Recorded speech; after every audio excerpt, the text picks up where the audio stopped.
안녕하세요. 매일 성경통독 묵상을 통한 은혜 나누기의 정순옥입니다. 오늘의 제목은 하나님의 화살입니다. 오늘 성경 본문의 배경은 시편 64편입니다. 시편 64편 7절과 8절의 말씀을 쉬운 성경으로 한번 보도록 하겠습니다. 그러나 하나님께서 그들을 향해 화살을 쏘심으로 그들이 갑작스레 맞아 꼬꾸라질 것입니다. 자기들이 내뱉은 말이 자기들에게 돌아갈 것입니다. 자신들이 던진 말에 스스로 맞아 쓰러질 것입니다. 시편 64편은 다윗이 악인의 음모에 대해 하나님께서 심판을 해달라는 기도의 시입니다. 시편 64편의 배경은 다윗이 사울에 의해 쫓겨 다닐 때이거나 아니면 아들 압살롬이 다윗의 왕위를 빼앗기 위해서 반역을 일으켰을 때에 적은 시라고 합니다. 악한 음모, 악한 모략으로 인해 자신의 생명의 위기를 겪고 있을 때에 다윗은 하나님을 부르며 자신의 두려움과 근심을 하나님 앞에 토로하고 있는 것입니다. 특별히 시편 64편에서는 다윗은 자신을 해하려고 하는 행악자가 은밀한 괴락으로 자신을 모함하고 악한 칼 같은 혀의 화살로 자신을 쏘고 있다고 고백합니다. 거기에다가 한 발 더 나아가 나쁜 짓을 서로 부추기면서 악한 계략의 올무에 덫을 놓고 말하기를 누가 이 악행을 알 수 있겠어? 아무도 몰라 라고 말한다고 하나님 앞에 자신의 억울함을 토로하고 있습니다. 유독 다윗은 원수의 악한 계략에 대해서 자신을 보호해야 할 것을 하나님 앞에 간구합니다. 우리가 사무엘 15장에 보면 아들 압살롬이 아버지 다윗의 왕위를 빼앗기 위해서 예루살렘을 점령하고자 합니다. 다윗은 어쩔 수 없이 예루살렘 도성을 떠나 피난길에 오를 수밖에 없었습니다. 몇 년 동안 철저하게 준비한 압살롬의 반역을 다윗은 감당할 수가 없었고 압살롬의 반역은 거의 성공을 거두는 듯 하였습니다. 많은 사람이 압살롬의 반역에 가담을 하였습니다. 이스라엘의 인심이 다윗에게서 압살롬에게로 돌아섰다라고 기록하고 있습니다. 다윗이 피난길에 한 소식을 듣게 되었습니다. 그 소식은 자신의 모사요 지략가였던 아히도벨이 압살롬에게 넘어갔다는 소식이었습니다. 그때 다윗은 이렇게 반응합니다. 사무엘하 15장 31절에 후기 다윗에게 고하되 압살롬과 함께 모반한 자들 중에 아히도벨이 있나이다 하니 다윗이 가로되 여호와여 원컨대 아히도벨의 모략을 어리석게 하옵소서 하니라. 다윗은 아히도벨의 모략을 두려워했던 것입니다. 그래서 친구 후세를 아히도벨의 모략을 패하게 즉 쓸모없게 만들어 달라고 예루살렘 궁으로 다시 보냈습니다. 다윗은 알고 있었습니다. 자신의 모사였던 아히도벨이 얼마나 지략가인지를 말입니다.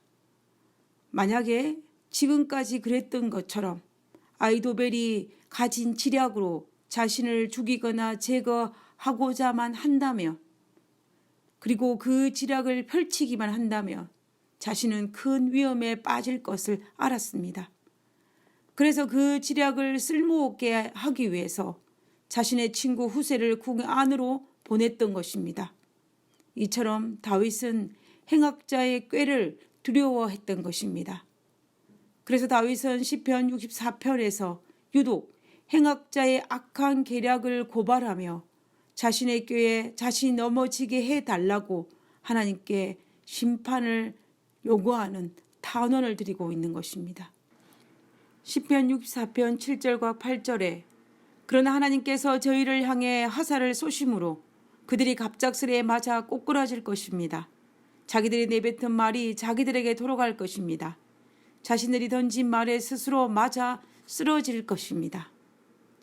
결국 다윗을 죽이고자 한 행악자의 괴략이 무의미하게 자신이 넘어지는 계기가 되게 해달라고 다윗은 기도하고 있습니다. 우리가 사무엘 하를 읽어보면 다윗이 두려워했던 아히도벨의 묘락은 후세의 방해 공작으로 무의미하게 되었습니다. 그리고 자신의 묘락이 시행되지 않으므로 자존심이 상한 아히도벨은 고향으로 가서 스스로 목매어 죽었다고 성경은 기록하고 있습니다. 사실 누가 보더라도 아히도벨의 지략이 후세의 지략보다 훨씬 설득력이 있고 타당한 것이었습니다. 그럼에도 불구하고 압살롬과 그의 신하들은 아히도벨의 지략을 버리고 후세의 지략을 받아들였습니다. 너무나 어처구니 없는 일입니다. 그럼에도 불구하고 그 어처구니 없는 선택을 압살롬과 그의 신하들이 한 것입니다. 하나님의 도우심입니다. 하나님이 다윗의 간구를 들으셨고 악한 자의 지략을 쓸모없게 해 주셨습니다. 그리고 다윗의 간구대로 하나님께서 아히도벨이 다윗에게 쏜 화살에 결국 자신이 맞고 말았던 것입니다. 다윗은 믿음이 있었습니다.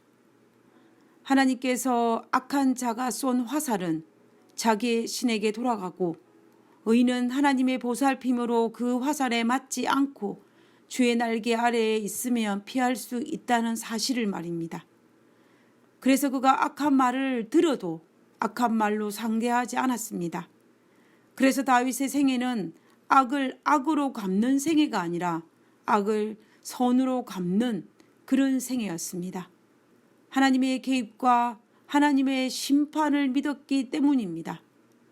그래서 다윗은 도망가는 그 위급한 순간에도 아히도벨의 지략이 얼마나 뛰어난지를 알매도 불구하고 하나님께 간구하면서 하나님을 찬양할 수 있었던 것입니다.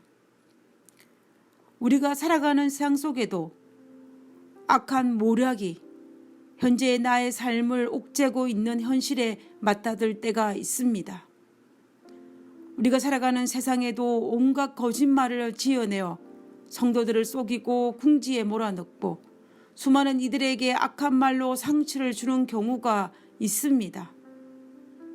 그때 우리는 시편 64편의 기도를 암송해야 할 것입니다. 다윗의 기도를 듣고 아히도벨의 지략을 무력화시킨 하나님께서 우리 삶에도 서로 동일하게 재현하여 주실 것이기 때문입니다. 그리고 나 자신을 살피는 일에도 게을리하지 않아야 합니다.